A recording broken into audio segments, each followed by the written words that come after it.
اچھی طرح سنو، میں یہ سب باتیں کرنے کا عادی نہیں، لیکن آج میرے ایک بزرگ نے مجھ سے کہا کہ کوڈی نواز شریف جا رہا ہے، تھوڑا بات واضح کرنا۔ میرے بزرگ نے کہا، اور اگر کوئی مجھے یزیدی کہتا ہے تو میں اس کو موبائل کا چیلنج کرتا ہوں، سر پہ قرآن رکھ اور رزق اللہ شاہ کی مزار پہ ہاتھ رکھ اور پھر بول کہ جو اس سچے حسینی کو یزیدی کہہ رہا ہے، خدا اس پر لعنت کرے اور سارے فرشتے اس پہ لعنت کرے۔ کھڑے ہو، یہاں کے کھڑے ہیں، کسی کے باپ میں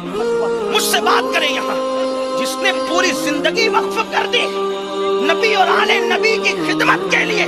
جس کی تمنا یہ ہے کہ میں مروں تو ذکر اہل بیت کرتے مروں، جس کی وصیت یہ تمہاری خوشی کے لیے، جس کی وصیت یہ کہ میں مروں تو میرے کفن پہ لکھنا امام شافعی کے 4 مصرے، آل النبی ذریعتی وہم الیہ وسیلتی ارجو بہم عطاء بید الیمین صحیفتی۔ یہ 4 مصرے میں نے وصیت کر رکھی، اللہ کی قسم کہتا ہوں کہ مجھے اپنی تقریروں پہ ناز نہیں، میں کوئی سخندہ نہیں، مجھے نماز روزوں پہ ناز نہیں، مجھے ناز ہے تو شافعی کی طرح نسبت آل محمد پر ناز۔ اور میں کسی خوشی کے لیے نہیں کہتا کیونکہ تقریر میرا دھندا نہیں ہے، کیونکہ اس کو مت بلاؤ، میں نے کہا شوق سے نہ بلاؤ، مجھے کیا کمی ہے، میرے آقاؤں کی در سے میں نوازا گیا،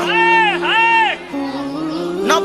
بلاؤ، ویسے میرے پاس الحمدللہ بڑی بات نہیں کرتا، وقت ہی نہیں، مجھے گھر رہنے وقت نہیں، میری چھوٹی بچی 3 سال کی ہے، اس کی ماں سے کہتی ہے ابا آ کر کے چلے جاتے، ہمیں ٹائم نہیں دیتے، میرے پاس کہاں وقت ہے، آپ کہتے نہ بلاؤ، یہ مجھے حکم تھا میرے بزرگ کا، اس لیے میں نے کہا، جو میں نے تو تنزن کہا تھا لیکن اس کو میرے سر جڑا، میں کہتا ہوں آؤ اس پہ مباہلہ کرو، کون حسین ہے کون یزید، اس پہ، حالانکہ میں آلو چالو کے سامنے، پپو چپو کے سامنے تقریر نہیں کر رہا تھا، میں استاذ العلماء غزالی زمان، غزالی دورہ، علی کا بیٹا حضرت علامہ غلام غوث علوی کے سامنے تقریر کر رہا تھا،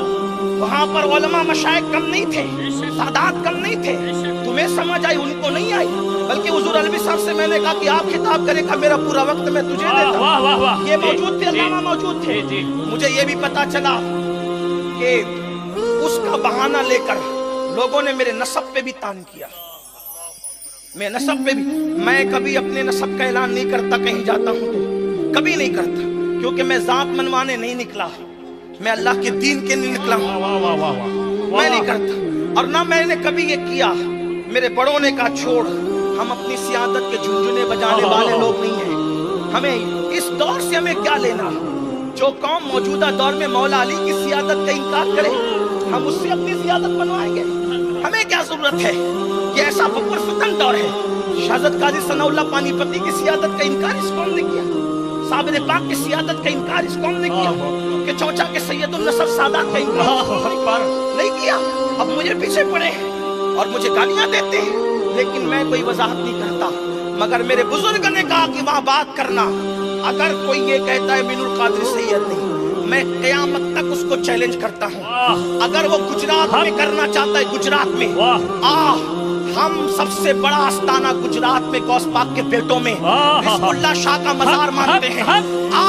اگر تجھے شک ہے امین القادری سید نہیں ہے تو سر پہ قرآن رکھ، رزق اللہ شاہ کی قبر پر مزار پہ ہاتھ رکھ، اور تو بھی دعا کر کہ اگر میں نے جھوٹا دعویٰ کیا ہے تو میں ہلاک ہو جاؤں، اور اگر تو سچے سیدوں کے نسب کا انکار کر رہا ہے تو اللہ تیری نسلوں کو برباد کر دے۔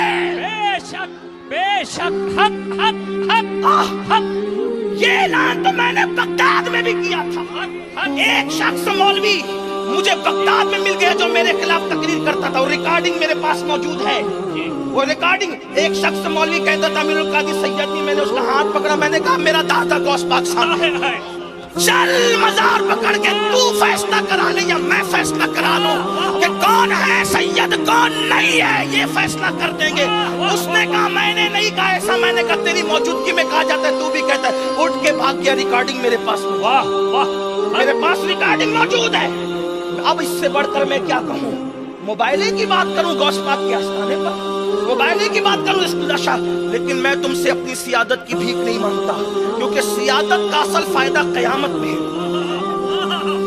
عبادت کا فائدہ دنیا میں نہیں ہے، قیامت میں اور جس قیامت میں فائدہ ہے وہ اللہ بھی جانتا ہے، وہ رسول بھی جانتا ہے کہ میرا نسب کیا ہے۔ واہ واہ واہ واہ، نعرہ تکبیر، نعرہ رسالت،